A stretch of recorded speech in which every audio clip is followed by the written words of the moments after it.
বন্ধুসকল, আপোনালোকে নিশ্চয় জানে যে এটা জীৱৰ শৰীৰত এটাকৈ পেট অৰ্থাৎ ষ্টমাক থাকে।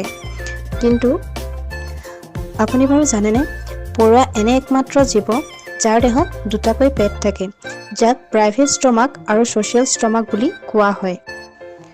জানি হয়তো আচৰিত হৈছে, এটা জীৱৰ দুটা পেট কিয়? ইহঁতৰ দুটা পেট হোৱাৰ কাৰণ হৈছে, এটা পেট নিজৰ বাবে ব্যৱহাৰ কৰে অৰ্থাৎ নিজে খাই বৈ জীয়াই থাকিবৰ বাবে, আৰু অন্য পেটটো ব্যৱহাৰ কৰে আনক জীয়াই ৰাখিবৰ বাবে। অৰ্থাৎ এটা পেটত খাদ্য সংৰক্ষণ কৰি অন্য খাদ্য খাবলৈ নোপোৱা পৰুৱাৰ লগত সিহঁতৰ মুখৰ দ্বাৰা খাদ্য শ্বেয়াৰ কৰে। বিজ্ঞানৰ ক্ষেত্ৰত এনেদৰে খাদ্য শ্বেয়াৰ কৰা পদ্ধতিক ট্ৰফালাইচিছ বুলি কোৱা হয়। অজান জীৱৰো কিমান জ্ঞান দেখিলে, কিন্তু আমাৰ জীৱশ্ৰেষ্ঠ মানৱ কিছুমানে কেৱল নিজৰ পেটহে চিনি পায়। খাদ্য বেছি হ'লেও দুখীয়া দৰিদ্ৰক শ্বেয়াৰ নকৰি ডাষ্টবিনত পেলাই দিয়াটো উপযুক্ত বুলি ভাবে।